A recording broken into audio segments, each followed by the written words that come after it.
Maryland taking down Nebraska. This was Nebraska on the road, so I would like to see power rankings where Nebraska at home is there, and then Nebraska on the road is in there as well, because it's just two completely different teams. Still credit to Maryland. Maryland played very well. It wasn't just the Jahmir Young show on offense. Julian Reese was doing a lot on offense as well. Dante Scott was filling in and making some large contributions as well. So, and this is, I mean, this is what you want out of a Maryland team, for it not just to be all Jahmir Young on offense. And when you have that happen, you have some pretty special things happen, because the defense is there for Maryland this season. They're able to make things happen, and they're able to be more than just this offensive team. And Maryland just they happen to be one of the better defensive teams in the Big Ten. Sonny, what were your thoughts on Maryland's win over Nebraska?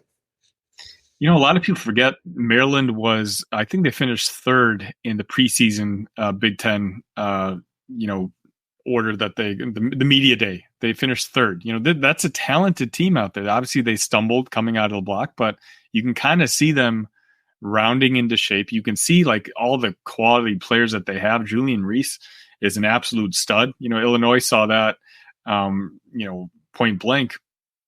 And Nebraska is just kind of Nebraska. It's almost like a fun story to watch, because on one hand, they're the up and comer, like, Fred Hoiberg, getting these guys, will they not make the NCAA tournament? And at home, they look like world beaters. And then just on the road, you have no idea who they could lose to and by how many points. So, I mean, really, these are two good teams who I don't know, you guys might have the stats in front of me more, like whether Maryland can actually continue making this turnaround to become one of the teams in the Big Ten that can make a bid. But if they play to what their ceiling, the perception was at the beginning in preseason, I think they're a really good team. Yeah, I think that the problems are some of their early losses in the season, quad 3 losses, I believe, that makes that really hard for them to overcome. I definitely think they can overcome it. They still have a chance to make the tournament, but they're going to have to play some really good basketball down the stretch in order to do that, and not just win games at home, but also win some pretty tough games on the road as well. Frank, what were your thoughts on the game? Yeah, I mean, I think we have seen a turnaround for Maryland in this last month. It's been pretty interesting to watch. I mean, in this game in particular, I think that Nebraska's first scoring play, they say they have they run a Chicago action for K-State Tominaga, and he just gets a wide open shot off of it, and Maryland's chasing it. I'm like, okay, here we go. Like, it's just going to be another one of these games where they're just going to have their way offensively. And that's not how the rest of the game went. I mean, they did get out to their early lead, 5 minutes in, it's 12-2 Nebraska. And then Maryland, I mean, offensively, we saw in a performance, I don't think we've seen anything, close to matching that. Jamie Kaiser Jr., like 4 for 5 from 3 in the game. And honestly, like 3 of those were bad shots. He was 22% on the season coming into the game. But I think like a lot of these games we talked about tonight, it was more of just Nebraska having an off night. They turned the ball over quite a bit. 27% turnover percentage. Their season average is 14. They only had 3 offensive rebounds in the game as well. So if you're turning the ball over and you're not getting up shots, it's hard to win games. But really the big thing is, just offensively, Nebraska went away, 83 offensive rating. We see them around the 115 mark on the season. Tominaga wasn't hitting shots.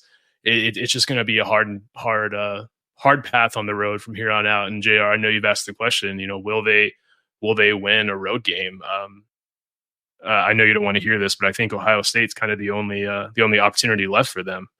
But the scoring distribution for Maryland, I mean, you have Reese with 15, Kaiser with 14, Jahmir Young with 12, Jahari Long with 11, Harris Smith with 9, Dante Scott with 9. I mean, who do you guard? Who do you pick up there? So it's not only that, 25 points off their bench too, when they only average 12 on the season. Like that's just a tough thing to overcome if you're in Nebraska. But I'm not concerned. I still think they have a good chance to get into the big dance. I think they've got just a really talented team, a really diverse team in terms of how they look to score, and I think that they'll bounce right back.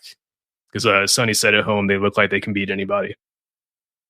Yeah, if the season plays out the way I think it will, they'll get their only road win. Well, not their only road win, but their only road win in the conference at Ohio State, and then lose to Michigan at Michigan. So that'll be fun. But no, yeah, I think Nebraska definitely just a completely different team on the road playing against any type of good competition, and that's really really hard for them to overcome. And give credit to those Nebraska fans. I mean, they are rabid in the arena. I don't know how many games you guys have watched in Lincoln or anything like that, but I there are some games that I watch where I'm like, I need to go to that arena. The Illinois Northwestern game was one that made me like, I need to go to a Northwestern game at some point. And almost every single game I watch in Nebraska, I'm like, I have to go out to that arena at some point when Illinois is doing well, because those fans are rabid, and it just looks like a great environment. Sonny, do you have some thoughts? I mean, the Huskers, it seems like it doesn't matter what sport they're playing. In Lincoln, they're just rabid about their university. Yeah, they are. All right. I don't really have any more thoughts here, so unless you guys do, we can move on to the next part. Thanks for listening to the Big Ten Huddle. Please do like and subscribe. We appreciate that. If this was your first time listening, we are the Big Ten Huddle. We cover all things Big Ten football and basketball. We have a long episode every Sunday, Tuesday, and Wednesday night, all at 9 o'clock. So come in, check us out, get in the chat, let us know what you're thinking. We would love to have you join us and learn more about the Big Ten.